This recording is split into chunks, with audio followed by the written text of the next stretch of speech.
92 यात्रियों का कंकाल, 35 साल बाद लौटा एक भूतिया प्लेन। हेलो दोस्तों, आज की कहानी आश्चर्य से भरी हुई है। आज हम आपको एक ऐसे विमान की कहानी बताने जा रहे हैं जो उड़ान भरने के बाद आसमान में गायब हो गया था, लेकिन 35 साल बाद अचानक उसी एयरपोर्ट पर लैंड कर गया जहां उसे पहुंचना था। लेकिन प्लेन की सीटें कंकालों से भरी हुई थी। इसकी हकीकत आज तक कोई नहीं जान पाया। बहुत सारे लोग इस घटना को टाइम ट्रैवल से जोड़ते हैं। हम बात कर रहे हैं सैंटियागो एयरलाइंस की 513 के बारे में। सैंटियागो एयरलाइंस की 513 ने पश्चिमी जर्मनी के अकीन एयरपोर्ट से 4 सितंबर 1954 को उड़ान भरी थी। 88 यात्रियों और 4 क्रू मेंबर के साथ उड़ने वाले इस विमान को 18 घंटे बाद ब्राजील के पोर्टो एलेग्रे में लैंड करना था। लेकिन उड़ान भरने के कुछ घंटों के बाद ये विमान आसमान में गायब हो गया। विमान का संपर्क एटीसी से टूट गया। तमाम कोशिशों के बावजूद भी इस विमान से एटीसी का संपर्क नहीं हो सका। उसके बाद जर्मनी और अन्य सरकारों ने इस विमान को ढूंढने की कोशिश की, लेकिन हर कोशिश बेकार हो गई। विमान में सवार 88 यात्री और क्रू मेंबर के 4 सदस्यों का कोई पता नहीं चल पाया और न ही ये विमान का मलबा मिला। जब विमान का जमीन से संपर्क टूटा तब विमान ऊपर उड़ान भर रहा था। बचाव दल और खोजी टीमों ने इस विमान के मलबे और यात्रियों को खोजने की काफी कोशिश की, लेकिन कोई फायदा नहीं हुआ। उसके बाद दोनों देशों की सरकारों ने मान लिया कि यह विमान अटलांटिक महासागर में हादसे का शिकार हो गया और विमान के सभी यात्री इसी में समा गए।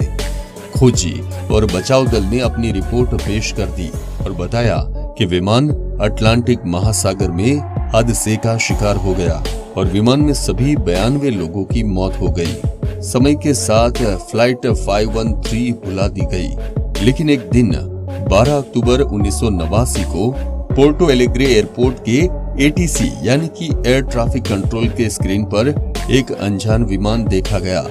एटीसी ने विमान के पायलट से संपर्क करने की कोशिश की, लेकिन विमान के पायलट की ओर से कोई जवाब नहीं आया। ये विमान तेजी से एयरपोर्ट की ओर बढ़ रहा था। ये सब देखकर एयरपोर्ट के अधिकारियों में हड़कंप मच गया, क्योंकि विमान तेजी से एयरपोर्ट के रनवे की तरफ आगे आने लगा था, जबकि विमान के पायलट ने एटीसी से विमान को लैंड करने की इजाजत भी नहीं मांगी थी। एटीसी ने जल्दी से उस रनवे को खाली कर दिया जिसकी ओर ये विमान बढ़ रहा था। थोड़ी देर में विमान ने रनवे पर लैंड कर दिया। ये देखकर एयरपोर्ट के अधिकारी हैरान रह गए कि बिना इजाजत के कोई अनजान विमान एयरपोर्ट पर लैंड कर गया है। उसके बाद एयरपोर्ट के तमाम कर्मचारी विमान के पास पहुंचे तो देखा ये विमान एकदम नया है और विमान का इंजन अभी भी चालू है। एयरपोर्ट के कर्मचारियों की नजर जैसे ही विमान के ऊपर के हिस्से पर पड़ी जिस पर उस एयरलाइंस का नाम लिखा था, ये विमान उसी सैंटियागो एयरलाइंस का था जिसका एक विमान 35 साल पहले अटलांटिक महासागर के ऊपर से गायब हो गया था।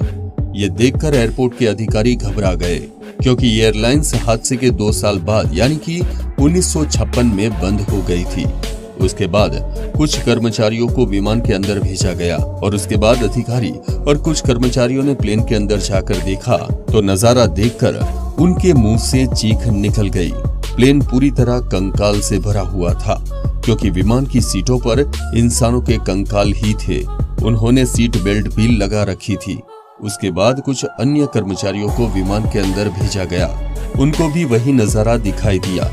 उसके बाद विमान की कॉकपिट का दरवाजा खोला गया तो सबसे हैरान कर देने वाला नजारा देखने को मिला, क्योंकि प्लेन चला रहे फ्लाइट के कप्तान मिगुएल विक्टर क्यूरी, उनके हाथों में प्लेन का कंट्रोल था, वो भी मर चुके थे और उनका शरीर भी कंकाल बन चुका था। और ये फ्लाइट थी सैंटियागो फ्लाइट नंबर 513। पहली बार इस विमान की लैंडिंग की कहानी वीकली वर्ल्ड टैब्लॉइड मैगजीन में 14 नवंबर 1989 को छपी थी। इस कहानी को छापने वाले पत्रकार थे इरविन फिशर। जब इरविन फिशर ने इस कहानी को छापा तो तमाम लोगों ने इसे सच मानने से इनकार कर दिया, क्योंकि ब्राजील सरकार ने भी इसके बारे में कोई जानकारी नहीं दी थी। इस खबर की बिना जांच किए उस दौर में दुनिया के कई अखबारों ने इसे छापा, जिसने लोगों के बीच डिबेट को जन्म दे दिया। कुछ लोग इस विमान को भूतहा कहने लगे तो कुछ ने कहा कि ये टाइम ट्रैवल के जरिए संभव है। टाइम ट्रैवल को मानने वाले ने ये तक कह दिया कि विमान समय के भंवर में फंस गया था। लेकिन ऐसा माना जाता है कि सरकार इस रहस्यमय विमान की लैंडिंग की कहानी इसीलिए किसी को नहीं बताई कि कहीं लोगों में भय पैदा न हो जाए। लेकिन आज तक कोई नहीं जान पाया कि आखिर सच्चाई क्या है। उस विमान ने हकीकत में लैंडिंग की थी या इरविन फिशर की वो कहानी फर्जी और ख्याति पाने के लिए थी, जबकि सच तो ये है कि ऐसा कोई विमान ही नहीं था।